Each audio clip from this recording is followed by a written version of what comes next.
మనం లాస్ట్ క్లాస్లో కుతుబ్ షాహీల క్యారెక్టరైజేషన్ గురించి మాట్లాడుకున్నాం. ఈరోజు పరిపాలనకు సంబంధించిన కొంచెం రెండు విషయాలు మాట్లాడుకుంటే తర్వాత సొసైటీలో రెండు పాయింట్లు. పెద్దగా కుతుబ్ షాహీలకు సంబంధించే ఈ పరిపాలన సమాజం కానీ మతం ఇట్లాంటివి ఇంపార్టెన్స్ తక్కువ ఉంటుంది. క్యారెక్టర్లో జరిగిన ప్రతి అంశానికి ఎక్కువగా మనకి మార్క్స్ వచ్చే అవకాశం ఉంటుంది. ఈ మిగతా పార్ట్ విషయంలో కొంచెం తక్కువ. ఈ 7 క్యారెక్టర్స్లో అందులో సుల్తాన్ కులీ, అలాగే మహమ్మద్ కులీ, అలాగే ఇబ్రహీం కులీ కుతుబ్ షా, మహమ్మద్ కులీ కుతుబ్ షా, ఇబ్రహీం కులీ కుతుబ్ షా, వీళ్ళిద్దరినీ బాగా చదవాల్సిన అవసరం ఉంటుంది. అలాగే అబ్దుల్లా కుతుబ్ షాహీ, ఎందుకంటే ఆయన ఆస్థానంలో ఒక నాట్యగత్తె అనేది ఉంది.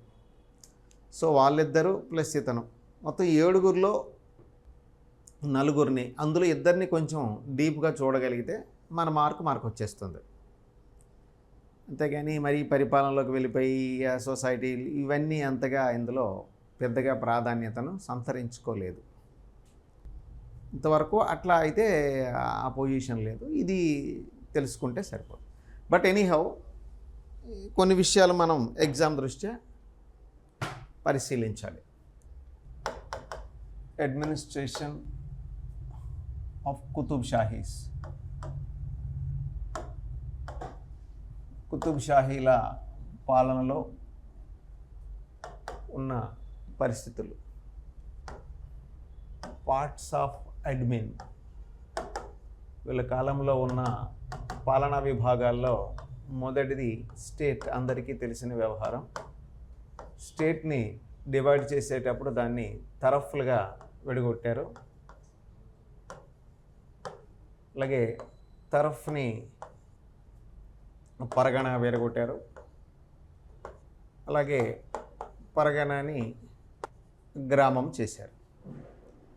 ఇలా స్టేట్ విషయానికి వస్తే ఇక్కడ కింగ్ అనేవాడు కామన్గా ఉంటాడు. తరఫ్లో తరఫ్దార్ ఉంటాడు, తరఫ్దార్. అలాగే పరగణాలలో పౌజ్దార్ ఉంటాడు.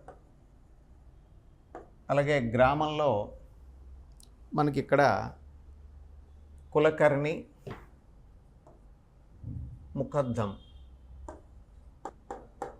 ప్లస్ కులకర్ణి, వీళ్ళిద్దరూ ప్రధానమైన అధికారులు. ఇలా అధికార పరంపర, పరిపాలన పరంపర కొనసాగుతుంది. అలాగే ఇక్కడ గ్రామంలో ఉండే గ్రామిణి కూడా ప్రధానం. అలా పరిపాలనలో వీళ్ళ 4 ఆధ్వర్యంలో కొనసాగుతుంది. అలాగే మంత్రి పరిషత్ కూడా ఉంటుంది. దాన్ని మినిస్టర్స్ కౌన్సిల్ అనేది కూడా మనం చూడొచ్చు. మినిస్టర్స్ కౌన్సిల్లో పీష్వా అనేటువంటి వ్యక్తి ప్రధాన. పీష్వా అంటే పిఎం అన్నమాట, ప్రధానమంత్రి కింద లెక్క. అలాగే పీష్వా తర్వాత ప్రాధాన్యత పొందినటువంటి వ్యక్తి మీర్ జుమ్లా అన్నటువంటి వాడు తర్వాత స్థాయిలో ఉంటాడు.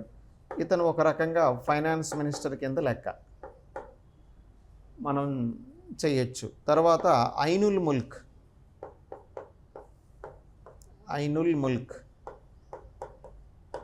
అంటే యుద్ధ మంత్రి, అంటే ఒక రకంగా ఆర్మీ కమాండర్ అన్నమాట ఉన్నటువంటి వాడు. ఇలా వీళ్ళ 3 ఆధ్వర్యంలో ప్రధానమైనటువంటి భూభాగం పరిపాలించబడుతుంది. అది మనం గుర్తించాలి. పీష్వా, అలాగే మీర్ జుమ్లా, ఐనుల్ ముల్క్ అంటే యుద్ధ మంత్రి అంటారు. మీర్ జుమ్లా అంటే ఆర్థిక మంత్రి అంటారు. పీష్వా అంటే ప్రైమ్ మినిస్టర్ అంటారు. అయితే పీష్వాకి ఇద్దరు సపోర్ట్ కూడా చేసిన వాళ్ళు ఉంటారు. వాళ్ళు ఎవరు అంటే దబీర్స్ అంటారు. పీష్వా అండర్లో పనిచేసినటువంటి వాళ్ళని దబీర్స్ అని కూడా పిలవడం జరుగుతుంది. వాళ్ళు పాలనలో కొంత భాగాన్ని కొనసాగిస్తారు.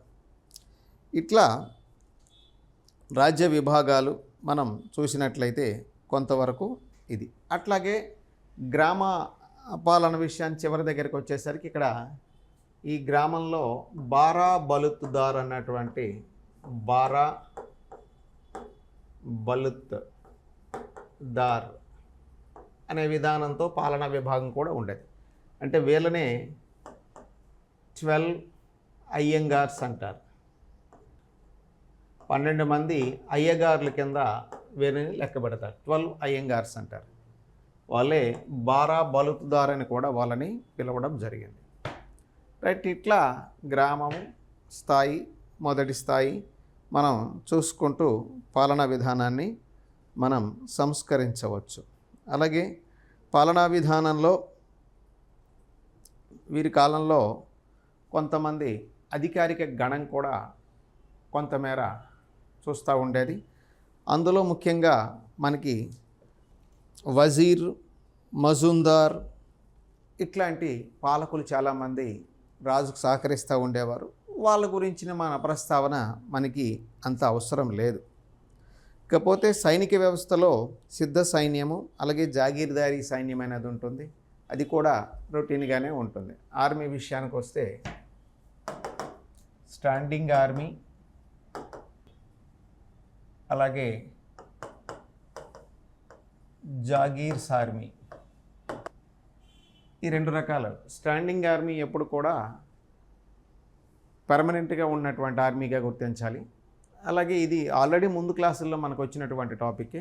అలాగే జాగీర్దారీ సైన్యం అంటే వీళ్ళకి జాగీర్లు ఇచ్చి, జాగీర్స్ ఇవ్వడం అంటే భూములు ఇవ్వడం. భూములు ఇచ్చి రాజుగారికి సైన్యం ఎప్పుడైతే అవసరం అవుతుందో ఆ సందర్భాల్లో సైన్యాన్ని పెట్టి రాజుగారు యుద్ధానికి వెళ్ళడం జరుగుతూ ఉంటుంది. ఇట్లాంటి సైనిక విభాగము కూడా వీళ్ళ కాలంలో మనకి పనిచేయడం జరిగింది. అందుచేత సైనిక విభాగానికి, అలాగే తాత్కాలిక విభాగానికి ప్రాధాన్యతని ఇచ్చారు. వీళ్ళు కూడా జాగీర్లు ఇచ్చారు, భూములు ఇవ్వడం జరిగింది.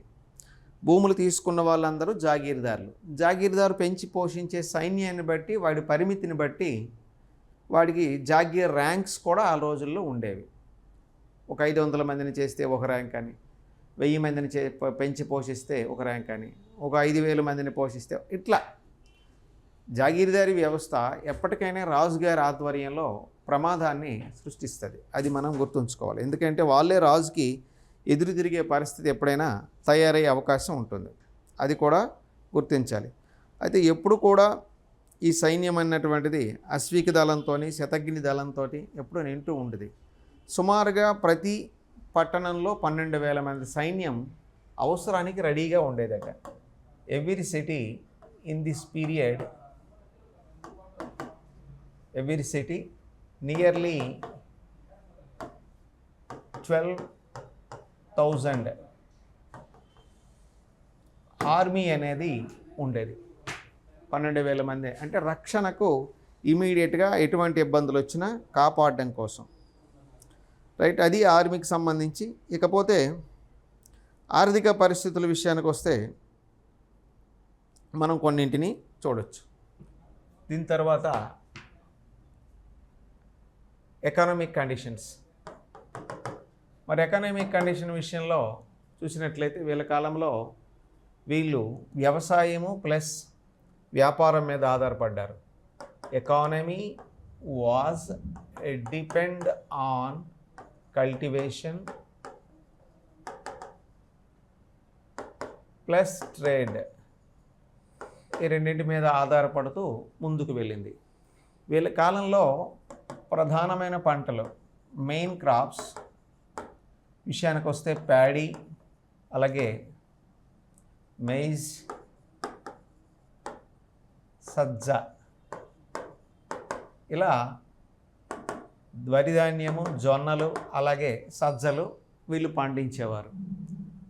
ఉన్నతమైన కులస్తులు వరి అన్నం తింటూ ఉండారు. మిగతా వాళ్ళు రాగులు, రాగి, సజ్జలు, రాగులు, జొన్నలు కూడా తింటూ ఉండారు. కాకపోతే వీళ్ళ కాలంలో సజ్జలు తక్కువ, జొన్నలు, రాగులు, ప్యాడీ ఎక్కువ. అలా మనం గుర్తించాలి. అయితే నాటి కాలంలో వీళ్ళు ల్యాండ్ రెవెన్యూ వాజ్ కలెక్టెడ్ 1/6, 1/6 వంతు వీళ్ళు భూమి శిస్తు కూడా వసూలు చేయడం జరిగింది. అయితే శిస్తులు అంటే రెవెన్యూ వసూలు చేసినటువంటి వాళ్ళని ముస్తజీర్లు లేదా దబీర్లు అని పిలిచేవారు. 2 రకాల పేర్లు ఉండేవి. ముస్తజీర్లు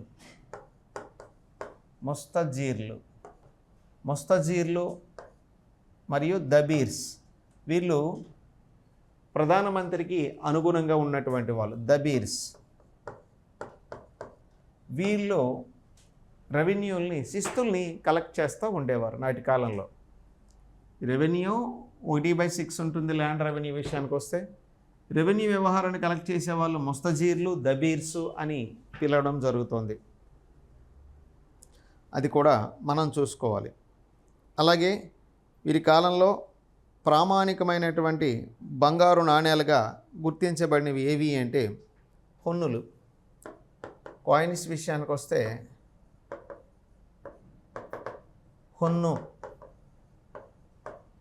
హొన్ను అంటారు. హొన్ను అనేది ఒక గోల్డ్ కాయిన్గా ఆ రోజుల్లో మనకు ఉండేది. హొన్నులు అన్నటువంటి గోల్డ్ కాయిన్స్ని యూజ్ చేయడం జరిగింది. దాని తర్వాత ప్రామాణికమైన నాణ్యముగా గుర్తించబడింది. అలాగే కుతుబ్ షాహీల కాలంలో ఈ హొన్నులతోనే ఎక్కువగా ముందుకెళ్తూ ఉండేది. హొన్ను కంటే తక్కువ ప్రామాణికం కలిగినటువంటివి వెండి నాణ్యాలు. ఇవి సిల్వర్ కాయిన్స్ విషయానికి వస్తే ఇక్కడ ఒక పేరును మనం గుర్తించవచ్చు. వెండి నాణ్యాల తర్వాత హొన్నుల తర్వాత సిల్వర్ కాయిన్గా వెండి నాణ్యాలుగా గుర్తించబడ్డాయి. మరి వాటిని ఏమంటారు అంటే పరణం అని అంటారు. పరణంగా గుర్తిస్తారు. హొన్ను, పరణం ఇవి మనకి నాణ్యాల పరంగా ముందుకు నడిచి వెళుతూ ఉండేది నాటి కాలంలో. ఆ విధంగా కూడా మనం గుర్తించాలి. తర్వాత ఆర్థిక వ్యవస్థకు సంబంధించి వీళ్ళు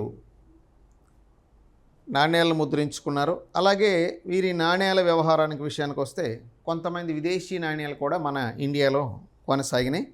అందులో మొట్టమొదటిసారిగా బ్రిటిష్ వాళ్ళు లేదా ఇంగ్లీష్ వారి నాణ్యాన్ని వీళ్ళ కాలంలో పిలిచిన పేరు ఇంగ్లాండ్ కాయిన్. అంటే విదేశాల నాణ్యాలు కూడా మనకు ఉన్నాయి. దాన్ని నోబుల్ అనేవారు. మనం గుర్తించాలి ఇంగ్లీష్ కాయిన్ మనకి. ఆ తర్వాత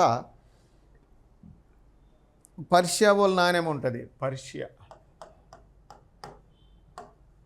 పర్షియా కాయిన్, దాన్ని అబ్బాసియా అంటారు.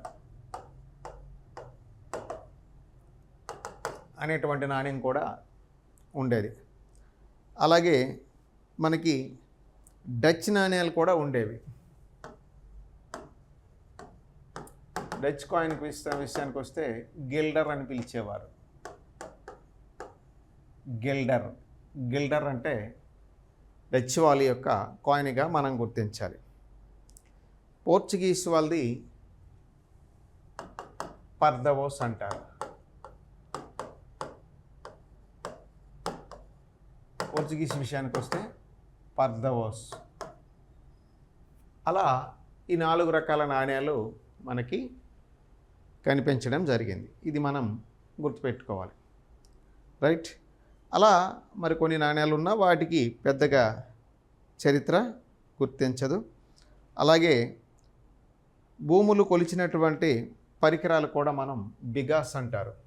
ల్యాండ్ మెజర్స్ కాల్డ్ బిగాస్ అంటారు. బిగాస్ అంటే భూములను కొలిచే ఒక పరికరాలుగా వాటిని మనకి గుర్తించడం జరిగింది. అది కూడా మనం ఒక రకంగా చెప్పవచ్చు. అలాగే నాటి కాలంలో వజ్రాలు బాగా ప్రసిద్ధి చెందాయని చెప్తుంటారు. వజ్రాలకు ప్రసిద్ధి చెందినటువంటి ప్రాంతాలు పరిటాల, కొల్లూరు ప్రధానమైనటువంటి. డైమండ్స్ కూడా మనకి ఇక్కడ డైమండ్స్ మనకి దొరుకుతాయి. అందులో పరిటాల ప్రాంతం, ఇది కృష్ణా జిల్లాలో మనకు కనిపిస్తుంది. అలాగే కొల్లూరు, అన్నటువంటిది మనకి గుంటూరు జిల్లాలో కనిపిస్తుంది. ఈ రెండు కొంచెం ఎక్కువగా ఉన్నటువంటి ప్రాంతాలుగా మనం గుర్తించవచ్చు. అలాగే రామప్ప కోట, వజ్రకరూరు కూడా ప్రధానమైనవి. రామప్ప కోట అలాగే నాలుగవది వజ్రకరూరు. ఈ రెండు మనకి అనంతపురం జిల్లాకి సంబంధించి మనకు దొరుకుతాయి. ఇలా డైమండ్ పరిస్థితి మనకి వీళ్ళ కాలంలో ఎక్కువగా కొనసాగింది. అవి మనకి బాగా దొరికినాయి ఆ సందర్భంలో. అలాగే తివాచీలు రాజమండ్రి, ఏలూరులో మనకి బాగా దొరికేవి. తివాచీ పరిశ్రమ అంటారు. తివాచీ ఇండస్ట్రీ మనకి రాజమండ్రి ప్లస్ ఏలూరు ఈ రెండు ప్రాంతాల్లో మనకి లభించేవి. అలాగే ప్రధానముగా ఆయుధ పరిశ్రమలు మనకు అక్కర్లేదు. తర్వాత ఓడలు తయారు చేసే ప్రాంతం అంటే షిప్ ఇండస్ట్రీ మనకి చెప్పాలి అంటే రాజమండ్రిలో మనకి ప్రధానంగా షిప్ ఇండస్ట్రీని మనం చెప్పొచ్చు. అలాగే కలంకారీ పరిశ్రమ, కలంకారీ ఇండస్ట్రీ వీళ్ళ కాలంలో కలంకారీ ఇండస్ట్రీ మచిలీపట్నం మనం చూడవచ్చు. ఇట్లా అనేక పరిశ్రమలు కూడా ఎక్కువగా వీళ్ళ కాలంలో అభివృద్ధి చెందడం జరిగింది. పరిశ్రమల విషయానికి వచ్చేసరికి సో అట్లా ఈ రేవులలో సుమారుగా లంగర వేసిన ప్రతి నౌకకి 15 హొన్నులు ఆ రోజు కాలంలో వసూలు చేసేవారు. అంటే ఎక్కడైతే ఈ మనం చూస్తాం సీ పోర్ట్స్ ఉంటాయో, సీ పోర్ట్స్లో ప్రతి షిప్కి 15 హన్నోస్ paid every ship in the sea ports. Sea పోర్ట్స్లో ప్రతి షిప్కి 15 హొన్నులు ఆ రోజుల్లో వసూలు చేసి తద్వారా వచ్చినటువంటి ఆదాయాన్ని ప్రభుత్వానికి పంపించేవారట. అంటే మ్యాక్సిమం ప్రభుత్వం దగ్గర సుమారుగా ఆ రోజుల్లో అన్ని ఖర్చులు పోయినా సరే ఒక 70-80 కోట్ల హొన్నులు వాళ్ళకి చేరేవంట. దాంతో ఆర్థికంగా బాగా బలోపేతమయ్యారని చెప్తారు. అలాగే నీటిపారుదల సౌకర్యాల ద్వారా వ్యవసాయాన్ని అభివృద్ధి చేశారు. అంటే ఇరిగేషన్ అనేది మనకి బావులు అంటే వెల్స్ ప్లస్ ట్యాంక్స్ చెరువులు, బావుల ద్వారా చెరువుల ద్వారా ఎక్కువగా నీటి సదుపాయాలు కల్పిస్తూ ఉండేవారు. ఎందుకంటే బావులు చెరువుల ద్వారా, అలాగే మనకి తెలిసే ఉంటుంది చిన్న చిన్న ఏర్లు ఉంటాయి కొన్ని ప్రాంతాల్లో, వాటిని రివర్స్ అంటారు. వాటి ద్వారా కూడా కొంత ఇది వెల్స్ అంటే నుయ్యి, ట్యాంక్ అంటే చెరువు, రివర్ అంటే నదులు ద్వారా వ్యవసాయం విపరీతం కదా. కాకపోతే ఎక్కువగా వీళ్ళు చెరువులు కూడా నరసాంబుది చెరువు లాంటి చెరువులు మనం అలీరామరాయల కాలం వస్తే వాటిని అభివృద్ధి చేయడం అనేది జరిగింది. అలాగే మరికొన్ని చెరువుల తరక ప్రాధాన్యత కూడా వీళ్ళ కాలంలో మనం చూడవచ్చు. ఏది ఏమైనా వీళ్ళ కాలంలో ఆర్థిక వ్యవస్థ పూర్తి స్థాయిలో స్ట్రాంగ్గా ఉన్నదని కాకుండా అలాగని పూర్తిగా ఆర్థిక వ్యవస్థ బాగోలేదని కూడా చెప్పలేము. ఎక్కువగా వీళ్ళు ఈ వ్యవసాయం మీద, మిగతా ట్యాక్సెస్ విధి విధానాల మీద ఎక్కువగా వీళ్ళు కొనసాగుతూ ఉండేవారు. వీళ్ళ కాలంలో యాక్చువల్గా చెప్పాలి అంటే ఓ సిస్టమ్ ఉండేది. ఇదేంటంటే పన్నులు వసూలు చేసే పన్నులు వసూలు చేసే విధి విధానం అనేది మనకి వసూలు చేసి లెక్కలు కడుతూ ప్రతి నెలకు ఒకసారి ఉండేది. Taxes system was called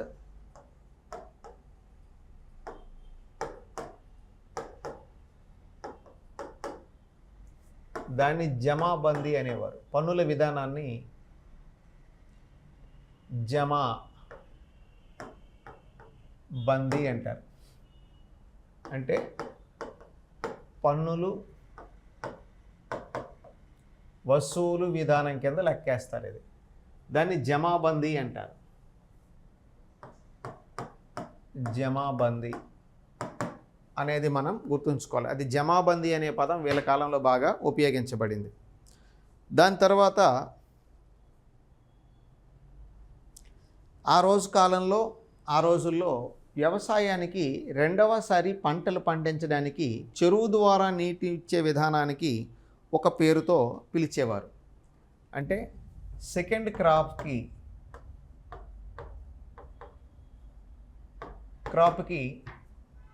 water facility ఏదైతే ఉంటుందో దాన్ని ఏమంటారు అంటే తహాబందీ అంటారు. వన్స్ అగైన్ గుర్తుపెట్టుకోవాలి. మొదటి పంటకు వేసేదాన్ని అంతటి కూడా జమాబందీ లెక్కలోకి వెళ్ళిపోతుంది ఆ శిస్తు అంతా. రెండోసారి పంట పండించడానికి చెరువుల ద్వారా ప్రభుత్వం నీరు అందిస్తే ఆ చెరువుల ద్వారా నీరు అందించే విధానాన్ని తహాబందీ అంటారు. తహాబందీ అని పిలుస్తారు. అలా ఈ తహాబందీ ద్వారా కూడా నీరు ఇవ్వడం జరిగేది. అలాగే ఏదైనా గ్రామంలో చెరువు నిర్మించి ఆ చెరువు ద్వారా ఆ గ్రామాలు వ్యవసాయాన్ని పండించుకోవచ్చు. అయితే కొత్తగా చెరువు నిర్మించిన తరువాత ఎన్ని గ్రామాలైతే కొత్తగా ఆ చెరువు నిర్మించినటువంటి నీటిని వాడుకుంటాయో ఆ గ్రామాల్లో సుమారుగా 5 సంవత్సరాల వరకు ట్యాక్సెస్ కలెక్ట్ చేసేవాళ్ళు కాదు. అలా 5 ఏళ్ళ వరకు పన్ను వసూలు చేయకుండా ఉండే విధానాన్ని ఏమంటారు అంటే దుంబాల అని పిలుస్తారు. ఈ పదాలు కొంచెం తెలుసుకోవాలి. అంటే కొత్త చెరువు నిర్మాణం జరిగితే 5 సంవత్సరముల వరకు పన్నులు వసూలు చేయబడవు. దీనిని దుంబాల అని అంటారు. ఇట్లాంటిది కూడా మనం నాటి కాలంలో చూడవచ్చు. రైట్, వీరి పాలనకి. అలాగే వీరి కాలంలో ధాన్యానికి నాగు ధనానికి మిత్తి అని పిలుస్తూ ఉండేవారు. ట్యాక్స్ కలెక్షన్స్లో ధాన్యానికి నాగు అన్న పేరుతో వసూలు చేసేవాళ్ళు, ధనానికి మిత్తి అన్న పేరుతో వసూలు చేసేవారు. అంటే ధాన్యాన్ని తీసుకునేటప్పుడు దాన్ని నాగు అంటారు, శిస్తు వసూలు చేతలు. డబ్బు ద్వారా శిస్తు వసూలు జరిగితే దాన్ని మిత్తి అంటారు. అందుకే ధాన్యానికి నాగు ధనానికి మిత్తి వీళ్ళ కాలంలో మనకి కనిపించేది. అందుచేత దీన్ని కూడా మనం ప్రత్యేకమైన విధి విధానంగా గుర్తుపెట్టుకోవచ్చు. రైట్, మరి వీరి కాలంలో ఉన్న సమాజం గురించి ఒకసారి చూసుకోవాలి. సొసైటీ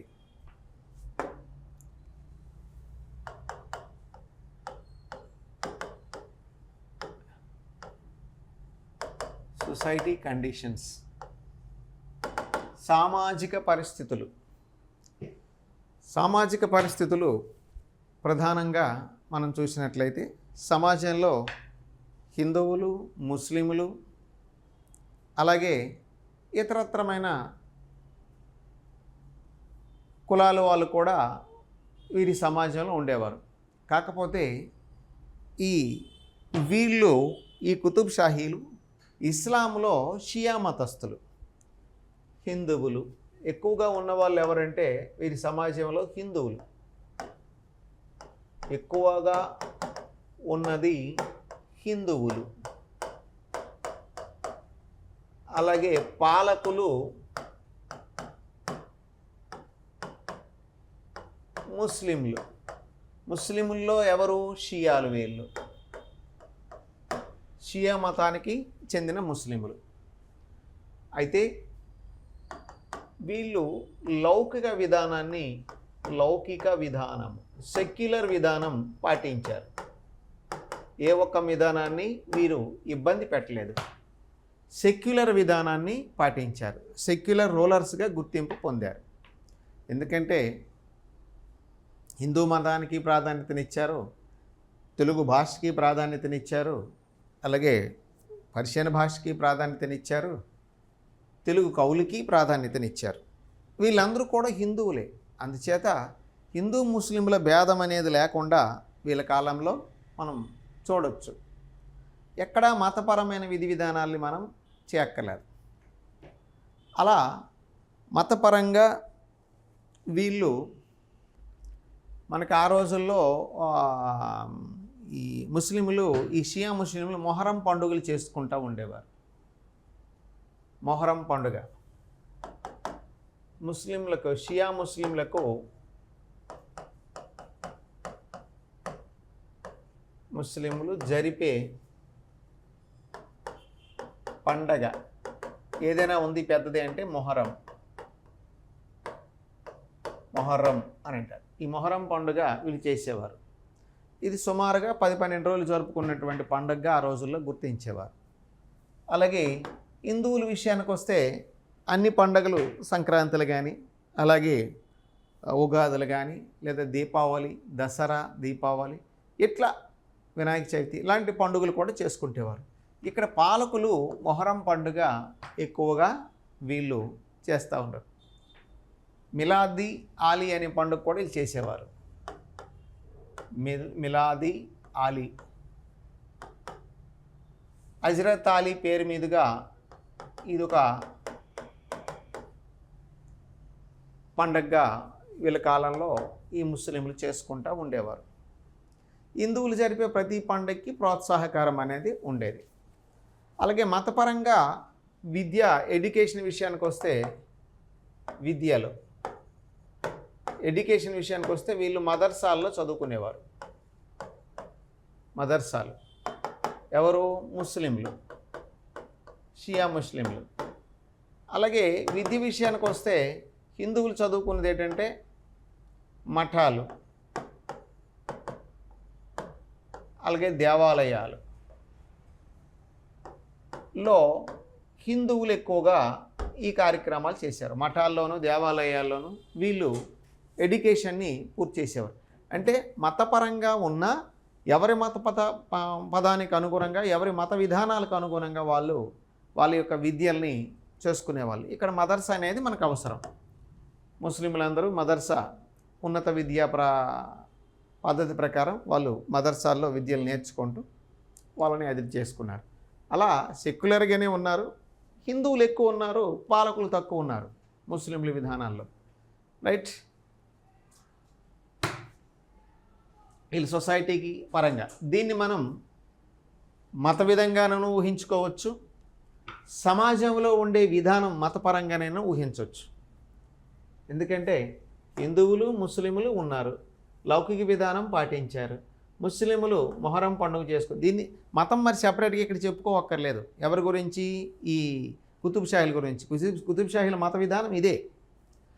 అది ఏ మత విధానం? సొసైటీలో ఉండే ఒక మత విధానంగానే మనం గుర్తించవచ్చు. అలాగే సమాజంలో ఇన్ని రకాల ప్రజలున్నా వీళ్ళు కొన్ని ఆచార సంప్రదాయాలు వీళ్ళ సమాజంలో మనకు కనిపిస్తాయి. వాళ్ళ సమాజంలో సతీ కనిపిస్తుంది. అంటే సతీ సహగమనం, సోషల్ ఎవిల్స్ అంటారు కొన్ని. అలాగే మరొక ప్రధానమైనది పాలిగమీ, అలాగే చైల్డ్ మ్యారేజ్,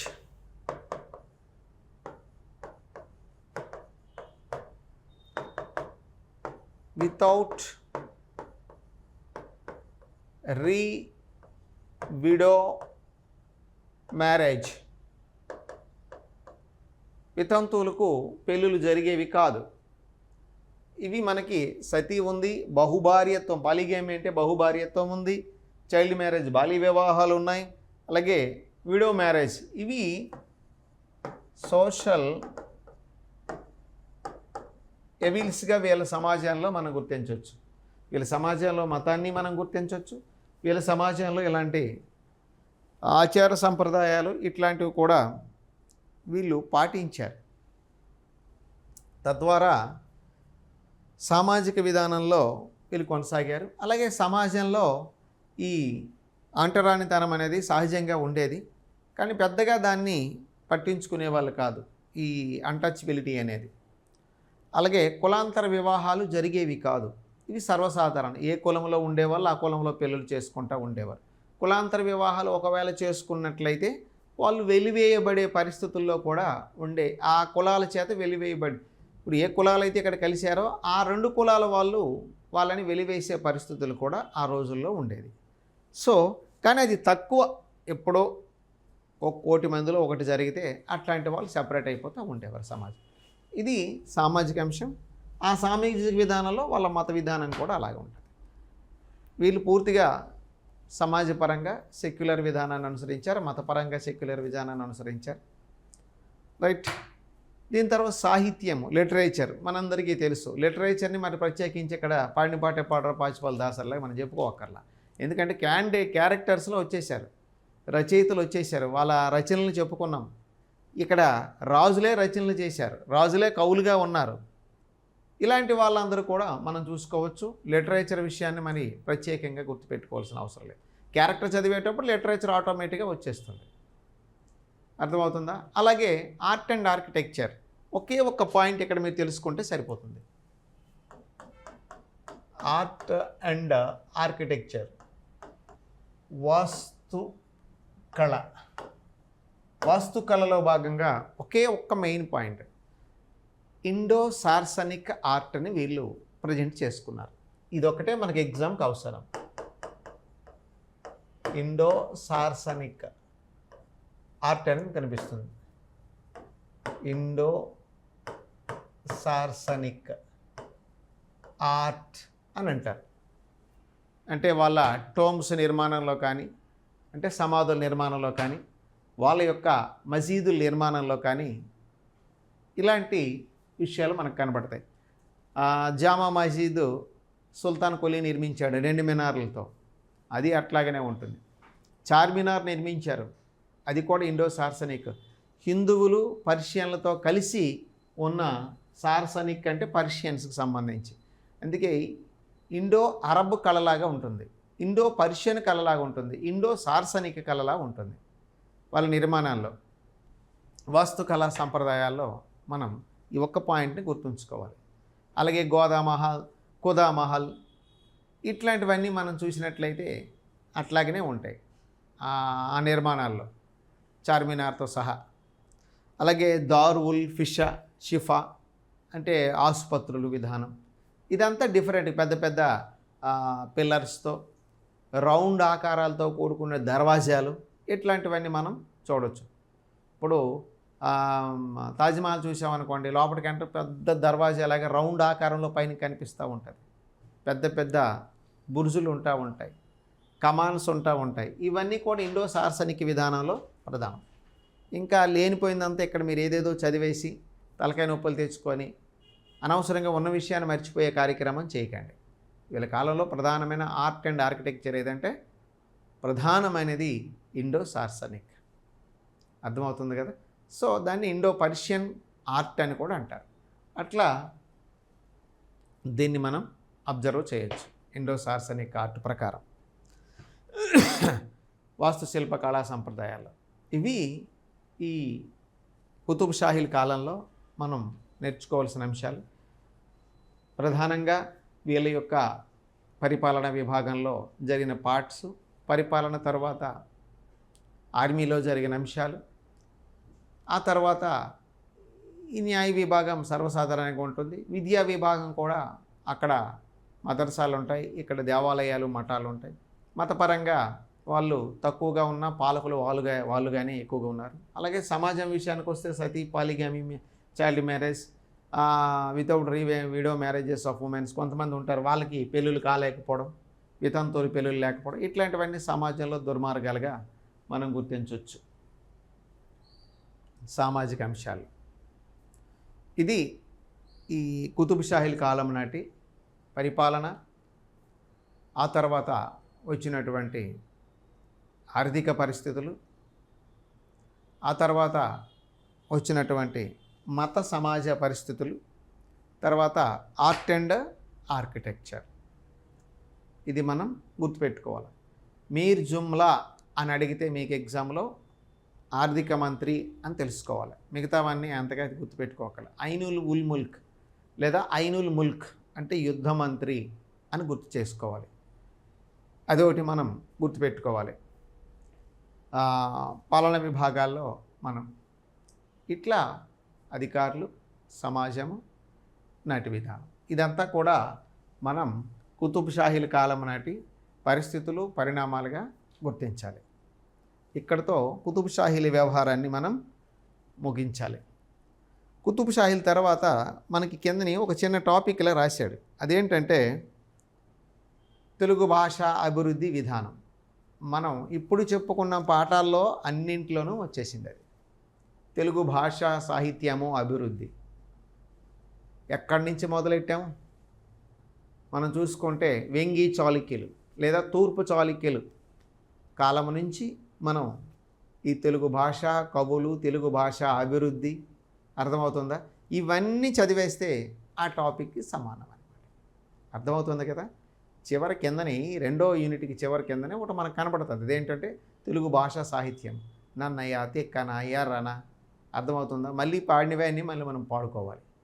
కాకపోతే ఈ టాపిక్ తీసేయాలి, కాకపోతే పొరపాటుగా వాళ్ళు మర్చిపోయారు. కనుక ఈ క్యారెక్టర్లన్నీ మనం చదువుకునేటప్పుడు ఈ సాహిత్యపరమైనటువంటి కథలు, కథానికలు చూడండి, ప్రతి టాపిక్లో ప్రతి లెసన్లో సాహిత్యం అని ఉంటుంటుంది. ఆల్రెడీ క్యారెక్టర్లో సాహిత్యం వచ్చేస్తుంది, చెప్పుకుంటాం. మళ్ళీ ఇక్కడ సాహిత్యం గురించి ప్రత్యేకించి తెలుసుకోకర్లే. అలాగే ఇది ఒక సెపరేట్ పాఠంగా, చిన్న పాఠంగా పెట్టాడు తెలుగు సాహిత్య అభివృద్ధి కింద. ఆ తెలుగు సాహిత్యం ఎక్కడి నుంచి ఎలా అభివృద్ధి అయింది, తెలుగు భాషకి ముందు ఎవరు పునరాంకితం? నన్నయ్య గారు, 11వ శతాబ్దం. అదే మళ్ళీ చదువుకోవాలి. ఇక్కడ తెలుగు భాషకి నన్నయ్య గారు అభివృద్ధి చేశారు, 11వ శతాబ్దం తెలుగు భాష వచ్చింది, తెలుగు నుడికారం.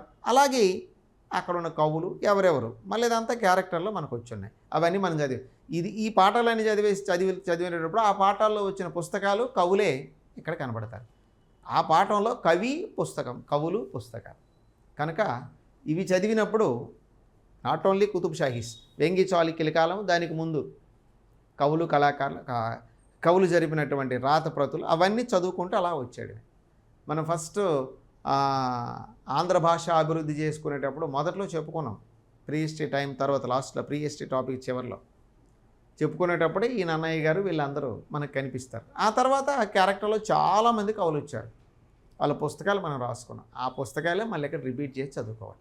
That's it. ఇక్కడితో మనకి యూనిట్ కంప్లీట్ అయింది. మనం రేపటి క్లాసులో మళ్ళీ థర్డ్ యూనిట్ అనేది మనం తెలుసుకుంటాం. థర్డ్ యూనిట్ ఇక్కడ వరకు ఎట్లా ఉంటుందంటే first unit, second unit characters, అలాగే సమాజాలు, మతము, పాలన విధానాలు ఇట్లా కొనసాగుతాయి. ఇదేంటంటే ఈ ఫస్ట్ యూనిట్ ఏమో ఏన్షియంట్ ఏపీలోకి పోతుంది, సెకండ్ యూనిట్ ఏమో మిడివల్ ఏపీలోకి పోతుంది. ఇప్పుడు ఇదంతా కూడా మోడర్న్ ఏపీలోకి వెళ్ళిపోతుంది. ఈ థర్డ్, ఫోర్త్, సిక్స్త్, ఫిఫ్త్. థర్డ్లో మనకు కనిపించేది ఎస్టాబ్లిష్మెంట్, యూరోపియన్లు పరిపాలన. ఫోర్త్లో కనిపించేది ఆంధ్ర రాష్ట్రం ఏర్పాటు. ఫిఫ్త్లో కనబడేది డైరెక్ట్గా ఆంధ్రప్రదేశ్ ఏర్పాటు. ఈ 3 అంశాలే మనం నెక్స్ట్ టాపిక్లో చెప్పుకోవాల్సినవి. Okay, thank you very much.